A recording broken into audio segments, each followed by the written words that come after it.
উম, উম, হুম হুম উম, উঠো না, উঠো না, শুয়ে পড়ো, শুয়ে পড়ো সৌদামিনী।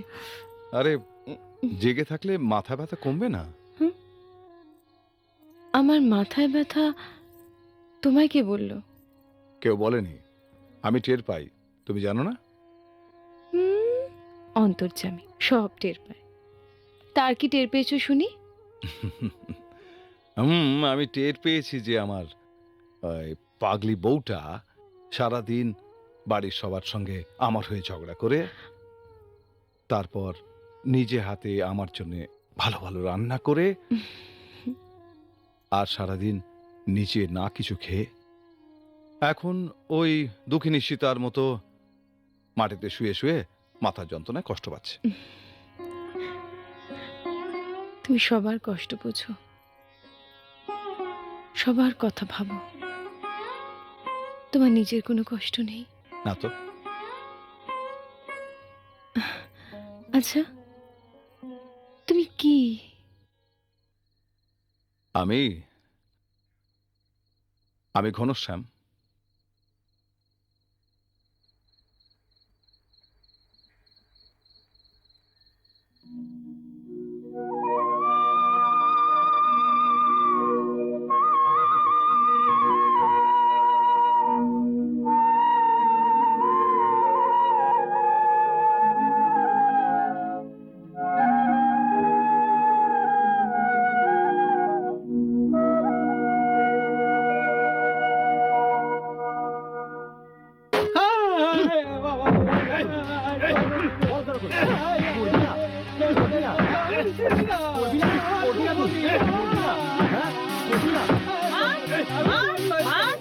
আচ্ছা করে বলাইতে এত বড় সাহস আগের ঘরে ঘুরে বাঁচা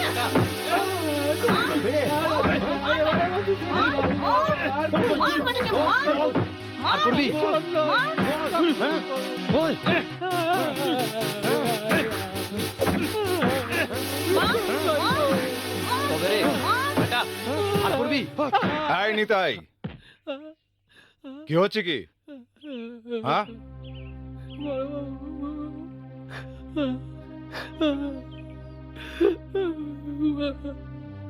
কে তুমি? আমি আর করবো নি বলবো, আমি আর কখনো করবো না, আর কখনো করবো না। তুমি ষষ্ঠীচরণ না? কি ব্যাপারটা কি? আগে বড় বাবু, এবার আপনার আড়তে ঢুকে এক বস্তা চাল নিয়ে পালাচ্ছিল। বেটা সাহস তো কম নয়। আর নিতাই, কি হচ্ছে কি? বড়বাবু গো, গত 6 মাস চটির কলটা বন্ধ বড়বাবু। একটা পয়সা রোজগার নেই, ঘরে 11টা প্রাণী। কদিন হলো কারো পেটে এক ফোঁটা দানা পানি পড়েনি বড়বাবু। আমি আর করবো নেই গো। আমি আমি চোর নই বড়বাবু, অভাবে পড়ে করে ফেলেছি বড়বাবু। আবার নাটক করা হচ্ছে। আর নিতাই, করবো না, আর করবো না। ভজাকে ছেড়ে দে। আর বড়বাবু গো, আরে ওঠো ওঠো ওঠো ওঠো ওঠো। আমি বুঝতে পেরেছি আর করবো নি, তুমি অভাবে কাজটা করেছো।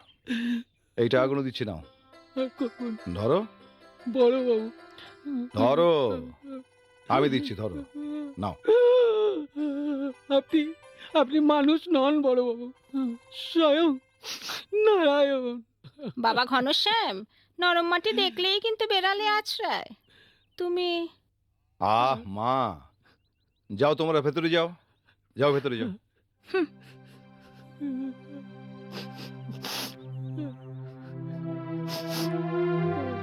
এই ভজা, নিতাই, তোমরা যাও। ও ভজা, এদিকে এসো। আমাদের গুদাম থেকে এক বস্তা চাল আর কিছু আনাজ ওকে দিয়ে দেবে। হুম? আর শোনো ষষ্ঠীচরণ, এই কাজ আর কোনোদিন করবে না, কথা দাও। আর আর কখনো করবো নি বাবু। যদি কখনো দরকার হয়, প্রয়োজন পড়ে, আমার কাছ থেকে চেয়ে নেবে, ঠিক আছে? এখন যাও। বড়বাবু,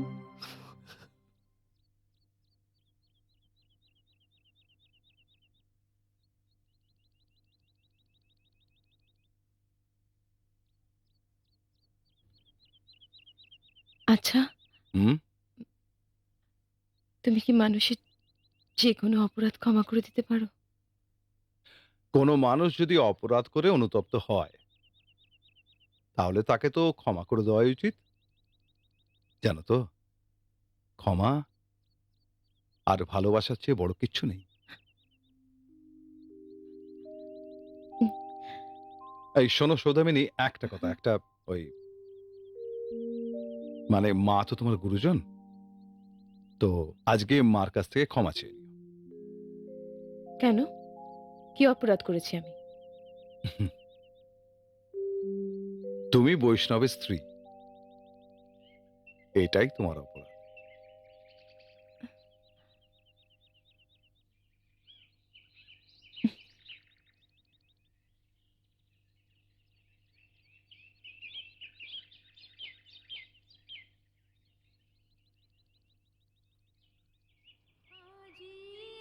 কোন গান নিখিল প্লাবিয়া, তোমার বিনা হতে আসিল নাবিয়া।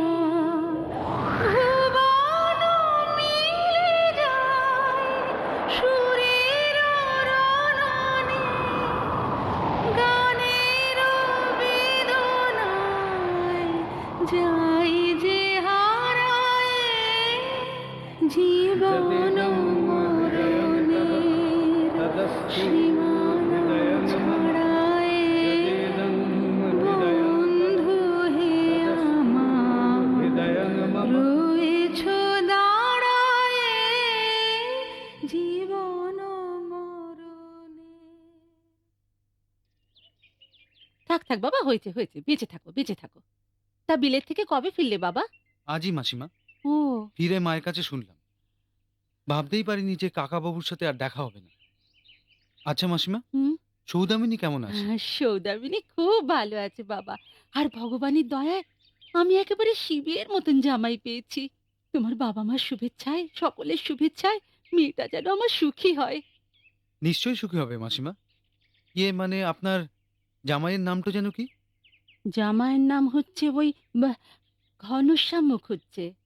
না মানে আমার এক কলেজের বন্ধু, তার বাড়িও চিতরে। ও, ওরাও ব্রাহ্মণ। ও ঘনশ্যাম মুখুজ্জে, ওরা চিতুরের খুব নাম করা পরিবার।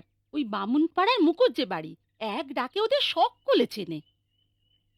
আচ্ছা মাসিমা, আমি আচ্ছা, আসি। এসো বাবা এসো। দুগ্গা দুগ্গা দুগ্গা দুগ্গা।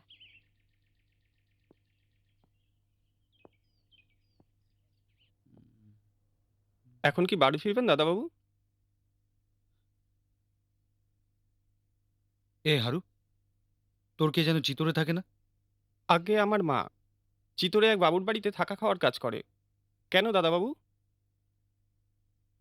কোথায়? কার বাড়ি? আগে বামুনপাড়ার মুখুজ্জে বাড়ি।